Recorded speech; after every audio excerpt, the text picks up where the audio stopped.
What's good, everybody? You know what? I just came by just to express some thoughts, some feelings and emotions about this drug epidemic here in Baltimore, or should I say just worldwide. Especially here in Baltimore. I can't speak for everywhere, but I can speak for my city. And I can truly say that in the last 2 years, I have really seen our city really decline with this drug addiction, with this opiate epidemic, with this cocaine epidemic. And as a child growing up, I saw a lot, I heard a lot, I was around a lot.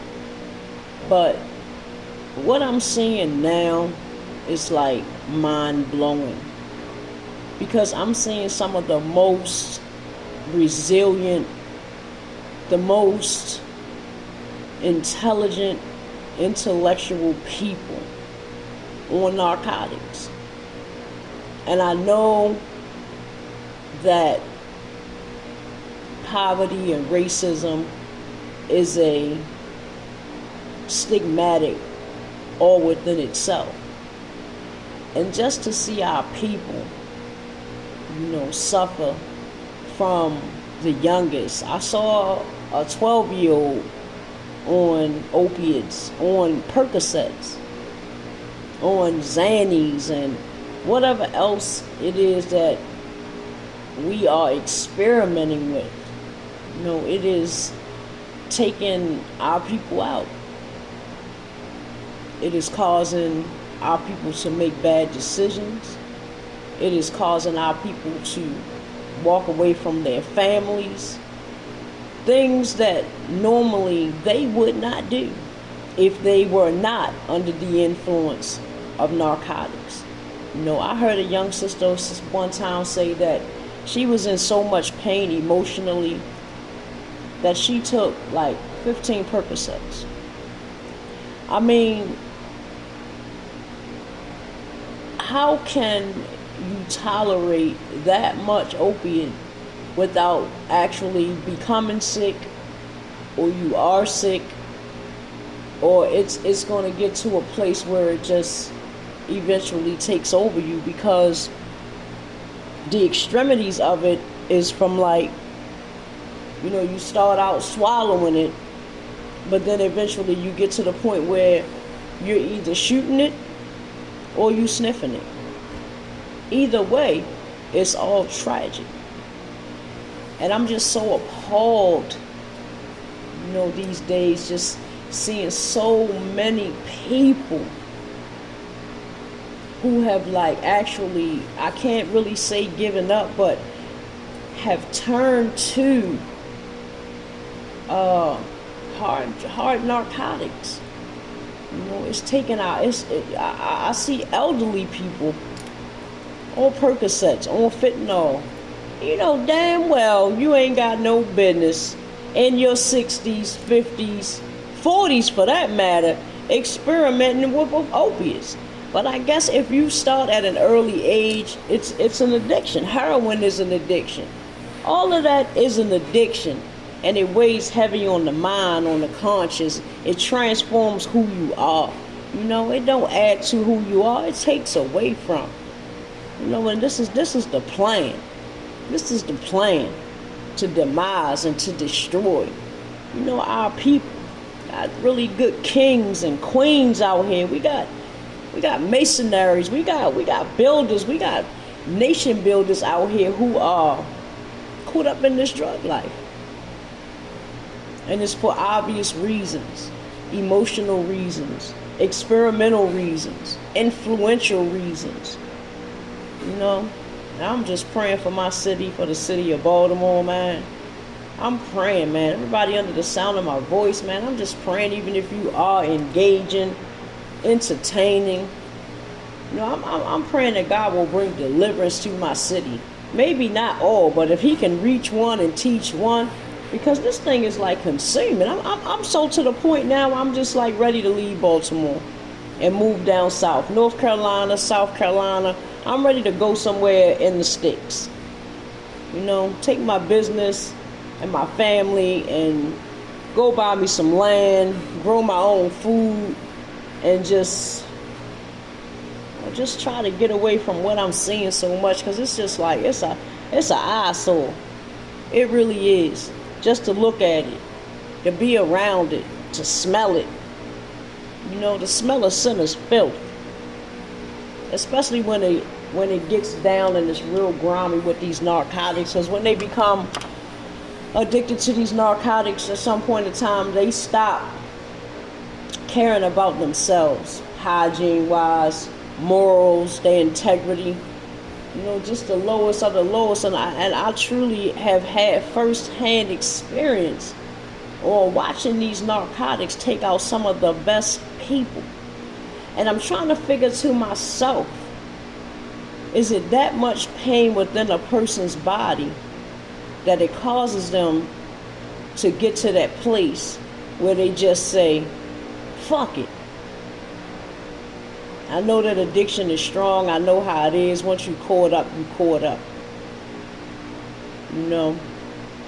But I feel like if you put yourself in a position to be caught up, you're going to be caught up. If you put yourself in a position to fight and say no, that God has more, that there's more to life than just becoming an addict or becoming a victim of circumstances or falling into the devil's trap, because that's exactly what it is, a trap, to take us away, to deter us from the complete and the ultimate mission of being nation builders, to promote and get our children and our children's children and our husbands and our wives and everything to a place of position where we are stable, where we are able to live off the fat of the land, where we are able to function, you know, if not 100%, at least 90% of that 100, leaving an inheritance for our children and our children's children. It's robbing us. It is robbing us. And I am truly just like heartbroken, you know, but I know it's going to get worse before it actually gets better. And I'm just praying, and I'm grateful for all of those who made it back from La La Land. You know, Allahu Akbar, Alhamdulillah, I'm glad you made it back. Stay back. Because we right now are dealing with spiritual warfare. You know, we are not out here wrestling against flesh and blood, but principalities and spirits in high places. And I say that on every aspect. You know, I live on a spiritual realm, so I try to focus and adjust myself on the things that I cannot see, because I know behind what we can't see with the natural eye lies or lays a lot of heartache, a lot of disparity, a lot of stigmatic, a lot of racism, a lot of poverty, a lot of the lack thereof, you know. And I just see that our people suffer from a lack of knowledge. And this is all a part of the plan. So I'm hoping and praying that Allah will give his people that third eye vision so that they can see, you know, that we are conquerors. We are not victims. You know, we are not victims. And yet, though they slay us, we still gonna trust God. I don't know about you, but I know I am. I don't have no choice, because I'm not just gonna lay down and just say, okay, fuck it, I'm gonna let you know. No, I'm not. I'm gonna fight. I'm gonna get rich or die trying. Okay? I'm the type of person, I speak to those things that be not as though they were. Even if I can't see it on the natural eye, I can see it on the spiritual realm. That's just how I live. So you cannot take anything from me, and you cannot add anything to me, because Allah is in control of my life, day and night, night and day. No weapon formed against me shall ever prosper. You can form them, but they're not going to win. And that which you send to destroy me will turn around and come back and destroy you on 100-fold. So be mindful and be careful of who and what you're doing. And I only say that from experience, and experience alone. And I didn't get this far by being stupid. And I come to just encourage those that are dealing with these dilemmas and dealing with these problems. You know that this too shall pass, that whatever you're going through will be a living testimony to be able to help somebody else. Your trials, your struggles, your downfalls will be able to help someone else. Even if you can't understand why it's that way, Allah may be using your life to help other people, to be a testimony to other people in this day and this time, in this dark hour. Not just in my city, in Baltimore City, but in every city across the globe. You know, but I speak for my city, the Be More Housewife Chronicles. You know, it ain't just about being a housewife, being in the house. It's about the chronicles, about the real everyday life situations, about being real, about bringing the real to the forefront. Because I ain't playing with you. I ain't never played, ever. And I stay away from negative vibes, negative entities, negative people. I'm always willing to give a person a chance until, like my father said, until you reveal exactly who you are. My dad used to tell me, when you meet somebody, you meet three people. You meet their representative, who they say they are, and then you finally meet who they really are, you know? And that comes with time and getting to know a person and paying attention to red flags from the very jump. You know, I know sometimes I come off a little aggressive, but that's just who I am, you know. I was raised by a man, and one who taught me how to survive and be thorough, and always have respect for myself, you know. So with that being said, I'm wishing everyone an awesome, for me it's a Saturday morning because I'm workflow. I do the vamp life. I grind at night. I like to stay away from people. I like to stay away from all the entities. I like to be alone in a place in hermit mode where I can think, where I can hear God speak. That's how I like it. You know, I'm very antisociable. People mistake it for me being bougie. No, I'm just misunderstood.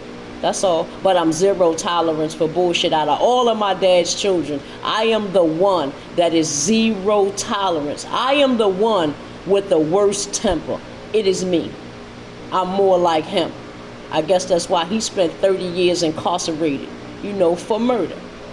Because his tolerance level for people and the things that they did was unacceptable to him. And I'm just like it. I'm just like my dad. That's why I always say I'm a daddy's girl, because I am truly my father's child. I look like my mom, that Native American, that Chickasaw woman. I look like Sheila, and my sister do, and so do a couple of my other siblings. But I am the one. I am the one. I am the chosen one. When my mom and dad got together, they knew what time it was, and they created this one. Like I said, y'all have an awesome weekend. An awesome night, awesome morning all across the globe. I know it's just not about Be More. I know that I'm reaching people internationally on my YouTube channel. I'm reaching people all over the world. It's not just Baltimore.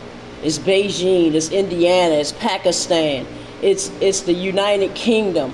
I'm in Mexico, I'm in India, I'm everywhere. So I try to watch what I say, but come off at the same time like I have zero tolerance for disrespect, zero tolerance for anything that is outside of myself and outside of the will of God. I'm not playing with you. You know, that's just me. There's a difference between me and my siblings. Period. So you guys have an awesome day in every way.